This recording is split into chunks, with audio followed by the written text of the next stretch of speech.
여러분 안녕히 주무셨습니까? 참 좋은 아침입니다. 2016년 오늘 마지막 오늘의 번제가 되겠습니다. 12월 30일 금요일 말씀으로 드리는 오늘의 번제는 역대하 2장 말씀으로 같이 합니다. 1절부터 5절까지만 같이 읽겠습니다. 시작.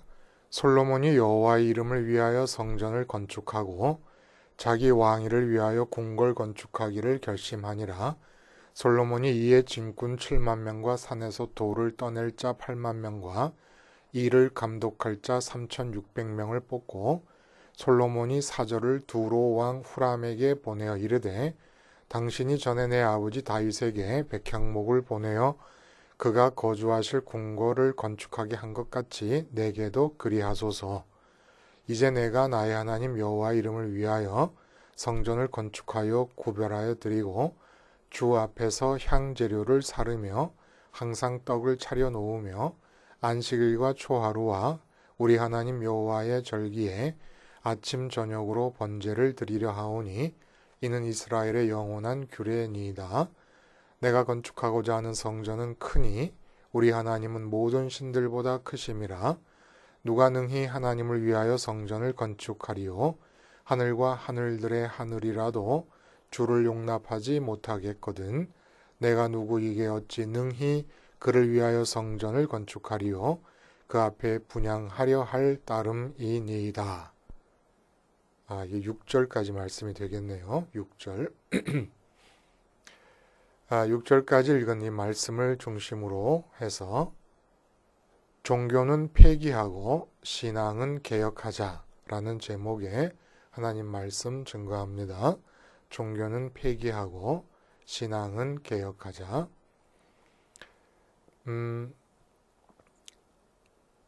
예수님의 복음의 입장에서 볼 때 종교 개혁이라고 하는 말은 사실 성립하지를 않습니다.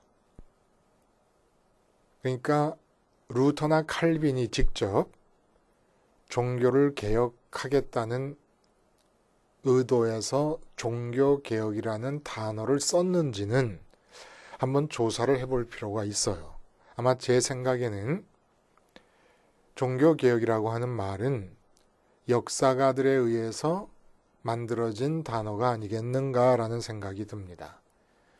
루터와 칼빈의 개혁은 신앙개혁이라야 복음적 운동이 될 수가 있습니다. 종교는 복음의 입장에서 볼 때는 개혁의 대상이 아니라 폐기의 대상입니다. 예수님의 복음을 믿는다고 하는 사람들이 종교의 굴레에 갇혀 있다면은 종교라고 하는 어떤 정신 문화의 한 양식에 불과한 이 종교라는 틀에 갇혀 있는 한 그 사람에게 복음은 없다고 봐도 좋습니다. 근데 이 점이 명확하게 구분이 되어 있지 않다는 거예요. 이것이 기독교가 종교로 스스로 어떤 자의식을 갖고 있는 동안에 이렇게 맥없이 망해가고 있는 가장 큰 이유들 중에 하나가 아니겠는가라는 생각을 또 해봅니다. 기독교라고 하는 말이 종교를 뜻하는 것이라면 기독교라는 단어는 없어지는 게 낫습니다. 그냥 그리스도의 교회라는 말이 있으면 되는 것이고 복음 신앙이라는 말이 있으면 되는 겁니다. 기독교라고 하는 말은 이 정말 백해무익한 단어인 거예요. 거듭 말씀드리지만 루터와 칼빈은 종교개혁을 한 것이 아닙니다. 그들이 원했던 것은 신앙개혁이었습니다. 그러나 역사적인 입장에서 그 루터와 칼빈의 신앙개혁이 일으킨 파장을 바깥에서 조명할 때 종교개혁이라는 말이 나올 수 있습니다. 이건 논리적인 거예요. 신앙이 무엇이고 복음이 무엇이냐라는 것에 대한 정의로부터 논리적으로 나올 수밖에 없는 얘기라는 겁니다. 이 본문이 바로 오늘 솔로몬은 모든 이방 나라에 지배적으로 존재하고 있었던 종교라는 것을 완전히 폐기하고 있는 그러한 장면이 오늘 소개되고 있다는 거예요. 그러니까 인류 역사상 종교가 없었던 역사의 구간은 사실 찾아보기 힘듭니다. 그리고 종교가 없는 민족도 없습니다. 그리고 종교를 그렇게 미개한 자들의 어떤 정신활동이라고 폄하하고 비난하고 적대시해도 소위 이성적이라는 사람들, 더군다나 최첨단 과학시대를 살고 있는 식자들이라고 하는 사람들에 의해서 그렇게 취급당했음에도 불구하고 여전히 종교가 살아있었고 뿐만 아니라 예를 들어 이명박 대통령이 강남에 있는 소망교회에 출석하게 되면서 소망교회가 정치 1번지인 강남에서도 또 정치 1번지가 될 수 있는 이런 시대. 그리고 많은 과학자들이 창조 과학회라는 걸 만들어서 복음을 이 시대의 어떤 신앙, 기독교의 신앙을 이 시대에도 유효한 것으로 증거하기 위해서 애쓰고 있는 이런 형편. 안 없어집니다. 불교가 없어지겠습니까? 카톨릭이 없어지겠습니까? 이슬람교가 없어지겠습니까? 안 없어요. 지금 온 세상이 시끄러운 건 사실은 그 근본을 보면 종교 때문이 아닙니까? 그리고 우리나라가 이렇게 시끄러운 것도 이상한 것은 박정희 대통령 어쨌든 5.16 혁명을 통해서 정권을 쥐고 독재 정치를 이루어 나갔습니다. 그렇게 나라를 지배하고 온갖 걸 다 떡 주무르듯이 주무르고 있었던 그때도 얼마나 마음이 허전했으면 정말 허접한 영성의 소유자 최태민이라는 목사를 측근에 두었겠는가라는 생각을 해봅니다. 종교는 없어지지 않습니다. 근데 인류 전체의 역사 동안에 이 종교가 사라진 공간, 사라진 기간이 있었다는 거예요. 어느 한 민족, 이스라엘 민족에게서. 다윗의 통치 시대와 솔로몬의 통치 전반부 라고 대충 말할 수 있다면 이 다윗의 통치와 솔로몬 통치의 전반부 때 이 세상에서 종교가 사라진 구멍이 생겨난 겁니다. 그 이야기를 오늘 본문이 우리들에게 해주고 있었다는 거예요. 솔로몬은 성전을 지으면서 이 땅에서 종교를 폐기해버렸다라는 겁니다. 그리고 그 솔로몬의 행동이, 성전을 건축한 행동이 바로 예수님의 사역으로 그 의미가 완성된다는 것이에요. 자, 어떤 면에서 그렇게 얘기를 할 수 있을까? 종교와 신앙은 분명히 다른 겁니다, 여러분. 결론부터 말하면 종교는 선택사항입니다. 그러나 신앙은 인간됨의 본질입니다. 아무리 과학자들이 신앙에 대해서, 그러니까 이들의 생각 속에는 종교와 신앙을 일체로 보는 거예요. 근데 이게 잘못된 거라는 겁니다. 종교와 신앙은 완전히 다른 것이고 어떤 무신론자와 어떤 반종교인도 신앙이 없이 사는 사람은 존재하지 않습니다. 오늘 본문은 이제 솔로몬이 성전을 건축하려고 하는 구체적인 계획과 실천 단계에 들어선 이야기를 하는 거예요. 그래서 두로 왕 후람에게 그 이제 레바논 지역인데, 지금의 레바논 지역인데 거기 백향목이라고 하는 좋은 나무가 많이 납니다. 그러니까 다윗이 자기의 그 궁전을 지을 때 두로에서 백향목을 지원받지 않습니까? 그것을 기억하고 있던 솔로몬이 성전을 건축하기 위해서 두로 왕 후람에게 백향목과 그리고 금과 은 그리고 건축조에 능한 기술자들을 좀 보내줄 것을 요청하게 됩니다. 근데 그 요청에 외교 관계 아닙니까? 외교 관계에서 무역에 관한 이제 요청을 하게 되는데 4절에 보면은 이렇게 얘기를 한다는 거예요. 후람 왕에게 이제 내가 나의 하나님 여호와 이름을 위하여 성전을 건축하여 구별하여 드리고 거기까지도 괜찮겠어요. 근데 뭐라 그러냐면 주 앞에서 향재료를 사르며 항상 떡을 차려놓으며 안식일과 초하루와 우리 하나님 여호와의 절기에 아침 저녁으로 번제를 드리려 하오니 이는 이스라엘의 영원한 규례니이다. 이 얘기는 왜 할까요? 두로왕 후람에게 조력을 요청할 때 이렇게 구체적인 성전 활용에 관한 이야기가 무슨 의미가 있겠습니까? 두로왕으로서는 꼭 이렇게 속으로 말했을 것 같아요. 솔로몬 누가 물어봤나? 아, 됐고 당신이 뭐 하려고 성전을 건축하려 하는지는 내가 몰라도 되니까 원하는 물자가 뭔지만 말하시오. 이럴 것 같지 않습니까, 여러분? 근데 이렇게 말하는 것은 솔로몬의 입장에서는 두로왕 후람을 의식해서 하는 말이라기보다는 지금 이 20살의 왕이 된 솔로몬의 첫 번째 과제로서의 성전 건축에 임하는 솔로몬의 마음 자세가 어떤 건가를 드러내는 거라는 겁니다. 지금 성전 건축에 사로잡혀 있는 거예요. 내가 성전 건축을 하면 어떠한 일을 하겠다라고 하는 이 생각에 꽉 사로잡혀 있다는 걸 드러내는 겁니다.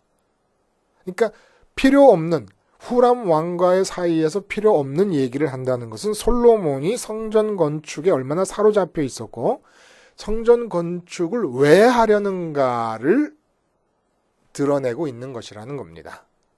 근데 이 말하는 것은 전부 분향단의 이야기를 하고 있고 그리고 또 떡상, 진설병을 놓는 떡상에 대한 얘기를 하고 번제단의 얘기를 하면서 그 번제단에서 절기 때와 그리고 상번제의 규정이 있지 않습니까? 아침과 저녁으로 번제를 드리는 그 상번제를 해야 한다. 그러니까 성전에서 일어나야 되는 활동사항에 대한 계략적인 것을 두로왕이 이야기하고 있는 겁니다.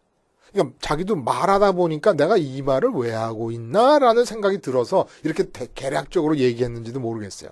원래 제대로 말을 하려면 번제 성소가 있는데 성소를 지성소와 성소로 나누지 않습니까? 지성소 안에 법궤가 있고 지성소와 성소를 가르는 휘장 바로 앞에 분향단이 있어서 향을 드리고 그리고 진설병을 놓은 떡상이 있고 맞은편에는 등대가 있고 그리고 성전 입구 앞쪽에 번제단이 있다. 이렇게 얘기를 다 했어야 되는데 아마 말하다가 내가 이 말을 왜 하고 있나?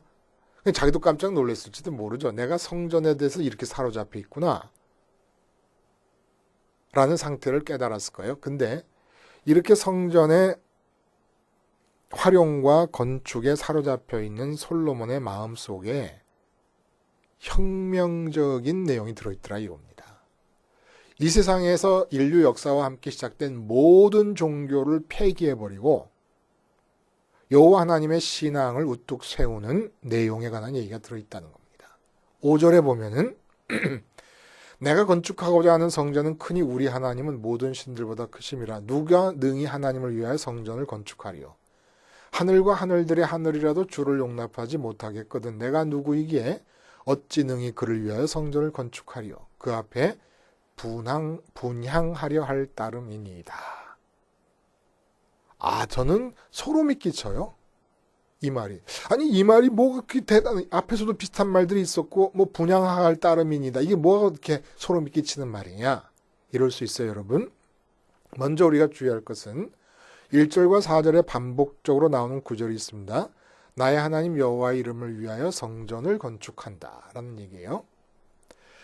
이름을 위하여 성전을 건축하고 분향할 따름이니다. 라는 말을 합치면 소름이 끼치는 얘기가 솔로몬의 입에서 나오고 있다는 거예요. 20살짜리 솔로몬의 입에서. 여기서 우리가 한 가지 알 것은 하늘과 하늘들의 하늘이라도 주를 용납하지 못하겠거든 내가 누구이기에 어찌 능히 그를 위하여 성전을 건축하리요. 이 말은 성전을 하나님을 모셔드리기 위한 집으로 짓는 것이 아니라는 얘기입니다. 하나님을 모셔드리기 위한 장소가 아니라는 거예요. 여기에서 종교가 뭔지를 말하고 있는 겁니다. 종교가 뭡니까? 이미 정해져 있는 우리 삶의 틀 안에 신을 모셔드려 오는 것이 종교입니다. 이건 다른 말로 하면 우리 정해진 삶의 틀, 정해진 삶의 틀이라는 것은 내 인생의 목표가 있습니다. 무엇이 만족하게 하는 것이고 기쁘게 하는 것이고 행복하게 하는 것이라는 조건에 대한 기준이 다 정해져 있습니다. 그렇게 틀이 정해져 있는, 가치관이 정해져 있는 상태에서 내가 무엇을 추구할 것인가를 다 잘 알고 있고 추구하고 있는 중에 신을 모셔들여 오는 것이 종교라는 겁니다. 신을 취직시키는 겁니다.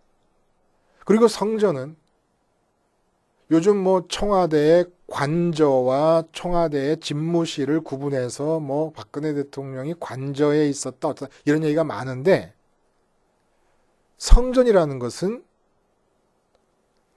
우리 정해진 삶의 틀에 청빙해서 모셔온 신이 거하는 사택입니다. 관저라는 거예요. 그리고 신에게 드리는 헌물은 취직된 신이 받는 연봉입니다. 근데 솔로몬의 성전은 신을 이렇게 정해져 있는 삶의 틀 안으로 청빙해 들어오는, 그래서 그 신이 머물어야 될 신의 사택이 아니라 신의 이름을 위한 곳이라고 말하는 거예요. 신의 이름을. 그리고 솔로몬은 법궤를 알고 있고 분향단을 알고 있고 떡상을 알고 있고 등대를 알고 있고 번제단을 알고 있는 겁니다. 도대체 이건 무슨 뜻일까요? 다윗에게 배운 것이 회막서부터, 모세가 세운 회막서부터 그 회막의 성소의 구조가 마음의 구조라는 것을 배운 겁니다. 지성소의 모양이 마음의 지성소를 겉으로 표현해낸 것이고, 떡상과 등대가 있는 곳, 분향단이 있는 그 성소가 마음에서 만족과 기쁨과 그리고 분별이 일어나는 장소인 것을 안 겁니다. 그러니까 사람은 어떻게 구조되어 있느냐? 사람의 마음은 마음의 지성소가 있습니다. 지성소에 이름을 붙잡게 되어 있다는 겁니다. 지성소에 이름을 붙잡게 되어 있어서 그 이름에 해당되는 존재가 있을 거 아닙니까? 그럼 마음의 지성소에 이름을 붙잡으면 그 다음에 분향단과 떡상과 등대가 있는 마음의 부분에서는, 성소의 부분에서는 무슨 일이 일어나느냐? 지성소에 붙잡고 있는 이름이 가리키는 존재를 실제로 얻기 위해서, 실제로 손에 쥐기 위해서 분향단이 뜻하는 바대로 추구합니다. 추구해서 어디까지 추구합니까? 떡상이 뜻하는 바대로 만족하기 위해 추구합니다. 등대가 뜻하는 바대로 지성소에 붙잡고 있는 이름이 가리키는 그 존재를 얻을 수 있는 것은 좋은 것이고 옳은 것이고, 얻을 수 없는 것은 나쁜 것이고 라고 판단하면서 살게 된다는 거예요. 이 사실을 놓고 보면 종교는 마음의 지성소에 돈이라는 이름을 질 수도 있고, 요즘 뉴스를 도배하고 있는 사람들처럼 관직, 권력이라고 하는 이름을 줄 수도 있습니다. 그렇게 해서 돈의 이름을 쥐거나 지성소가 권력의 이름을 쥐거나 아니면 평화라든지 평등이라든지 하는 추상적 가치가 될 수도 있겠습니다. 그런 것을 쥐고 실제로 그것을 얻기 위하여 살아가는 삶의 틀에 추구하는 과정 중에 한 방법으로서 만들어낸 신을 청빙하는 것이 종교입니다. 그리고 그 신에게 사택을 줘서 성전을 만들고 그 신에게 헌물을 하면서 연봉을 제공하는 거예요. 이게 종교입니다.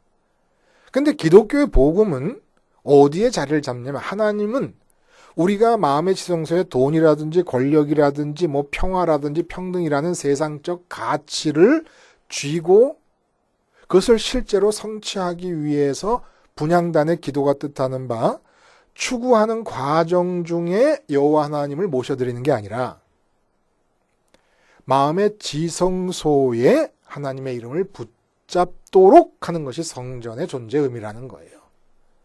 자, 종교와 솔로몬 짓는 성전의 어떤 영성을 구분할 수 있겠죠, 여러분. 종교는 마음의 지성소가 어떤 세상적 가치의 이름을 붙잡고 그것을 추구하려는 삶의 틀 안에서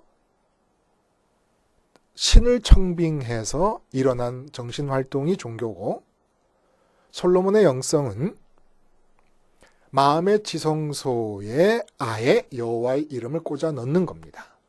그러니까 여호와 하나님의 라이벌은 알라 신이나 불상이나 인도의 시바 신이나 일본의 600만 개가 있다는 그 신들이 아니라 여호와 하나님의 라이벌은 사람들이 마음의 지성소에 붙잡고 있는 돈이거나 권력이거나 형통이거나 자식이거나 아내거나 남편이거나 땅이거나 집이거나 하는 이 세상의 가치들이 하나님의 라이벌이라는 겁니다. 그리고 마음의 지성소가 돈을 붙잡고 있다. 그럼 왜 돈을 붙잡았을까요, 그 사람은? 왜? 그 돈이 궁극적인 만족과 기쁨을 줄 수 있을 거라 믿기 때문에 이게 바로 신앙이라는 겁니다. 신앙은 여기서 성립한다는 거예요. 내가 돈을 붙잡고 있는데 마음의 지성소에 어떤 사람은 그 돈을 추구하는 방법으로 불상을 선택하고 어떤 사람은 기독교의 하나님, 예수님이라는 이름과 기독교를 선택했으면 그러면 기독교 신앙인이고 불교 신앙인이라는 게 아니에요. 그건 종교인이지 종교를 가진 것이 신앙인이 아니라는 겁니다. 그러면 신앙은 어디서 성립하느냐? 돈을 가졌다는 데서 성립한다는 거예요. 그러니까 저기 어느 뭐 큰 대형 교회에서 가난은 죄다라고 말하면서 돈을 추구한다 그러면 불상 앞에서 돈을 추구하는 불교 신자와 다를 게 아무것도 없는 사람들이라는 겁니다. 그들이 신앙하는 것은 불상도 아니고 시바신도 아니고 600만 개 신도 아니고 여호와 하나님도 아니라는 거예요. 돈이에요, 돈. 신앙은 어디서 성립합니까? 나를 기쁘게 해주고 나를 만족하게 해주는 것이 무엇인가에 대한 관계에서 신앙은 성립하는 겁니다. 아시죠, 여러분? 그러면 종교는 하나님 이외의 가치를 마음의 지성소가 붙잡고 있을 때 그것을 실제로 획득하기 위한 추구의 과정 중에서 신을 만들어서 청빙할 때 나타나는 게 종교고, 다윗과 솔로몬이 보여주는 영성, 그리고 예수님이 십자가에서 죽으시면서 우리에게 가르쳐 주시려는 것은 종교를 가르쳐 주는 게 아니라 마음의 지성소에 여호와 하나님의 이름을 붙잡으라고 하는 요청과 붙잡을 수 있는 길을 열어주신 거라는 겁니다. 그래서 과학자가 예를 들어 나사에서 목성에 도착할 수 있는, 착륙할 수 있는 어떤 그 로켓을 마음의 어떤 인생의 궁극적 목표로 생각하고 살고 있다. 그러면 그 최첨단의 과학자에게 목표 탐사선, 우주선이 신인 거예요. 왜냐하면 그걸 이루어야 그 사람은 행복하고 기쁜 겁니다. 그러므로 신이 누구냐? 신. 의미상 신은 누구냐?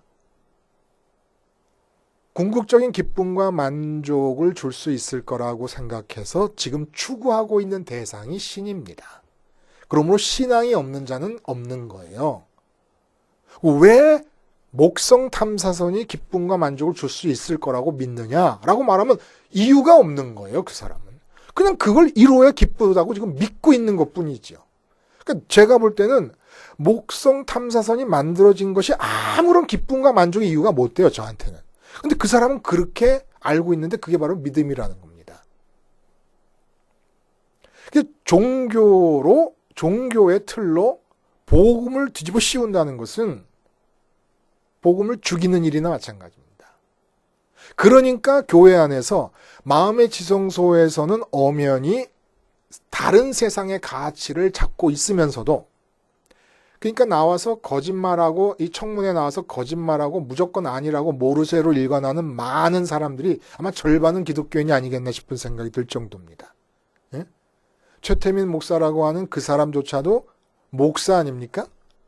근데 이런 일이 가능하게 된 이유가 뭐냐면 기독교를 종교로 이해하고 있기 때문입니다. 그리고 다른 사람들은 신앙이 없는 줄 알아요. 교회 밖에 있는 사람들은. 다 신앙하고 있어요. 다. 다른 신앙을 갖고 있는 거예요. 다른 신앙을. 이 구분이 안 가니까 이 구분만 가도 개혁 외칠 것도 없고 저절로 개혁은 일어나게 돼 있어요. 저절로. 솔로몬의 성전 건축에 사로잡힌 마음에서 종교가 무엇이고 신앙이 무엇이다라고 하는 얘기를 자기도 모르는 사이에 누설해 버린 겁니다. 혁명적이고 소름 끼치는 일이에요. 나는 단지 하나님의 여호와의 이름을 위하여 성전을 건축하고 분향할 따름이다. 무슨 얘기입니까? 이름을 위하여 건축한다. 성전이 있는 걸 보면서 생각하는 것은 그 지성소의 구조와 성소의 구조와 번제단을 보면서 끊임없이 마음의 지성소가 하나님 이외의 다른 이름들을 붙잡을 때마다 번제단에서 죽겠다는 얘기를 하는 겁니다. 분향단에서 분향할 따름이다. 분향할 따름이란 하나님을 추구할 따름이다. 성전을 통해서 마음의 지성소가 하나님의 이름을 붙잡고 붙잡은 그 이름이 가리키는 실제 존재를 추구하면서 살기 위하여 성전을 건축할 뿐이다 라는 얘기를 하는 겁니다. 기독교가 종교가 되어서는 안 됩니다. 그러니까 기독교라는 말 자체를 없애버려야 돼요. 그리스도의 교회가 있으면 되는 것이고 복음이 있으면 되는 겁니다. 신앙은 모든 사람이 신앙하고 있습니다. 문제는 무엇을 신앙하느냐, 무엇을 어떤 대상을 신으로 믿느냐. 신이 누굽니까? 내게 기쁨과 만족을 주는 대상이 신입니다. 다른 신앙이 있을 뿐이지 신앙이 없는 자는 아무도 없습니다.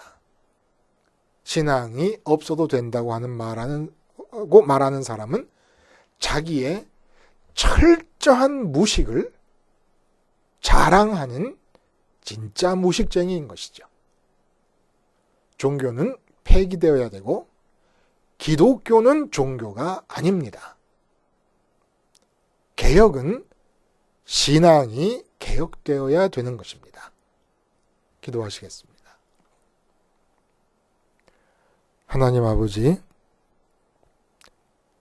하나님의 이름을 마음의 지성소가 붙잡고 주님의 십자가와 부활과 승천의 동선을 따라 그 이름이 가리키는 하늘에 계신 하나님을 추구하며 사는 참 신앙인들이 되게 해 주시옵시며, 그럼으로써 기독교가 복음을 담지한 단체로서 종교의 굴레를 완전히 파괴할 수 있게 해 주시옵소서. 예수님의 이름으로 기도하옵나이다. 아멘.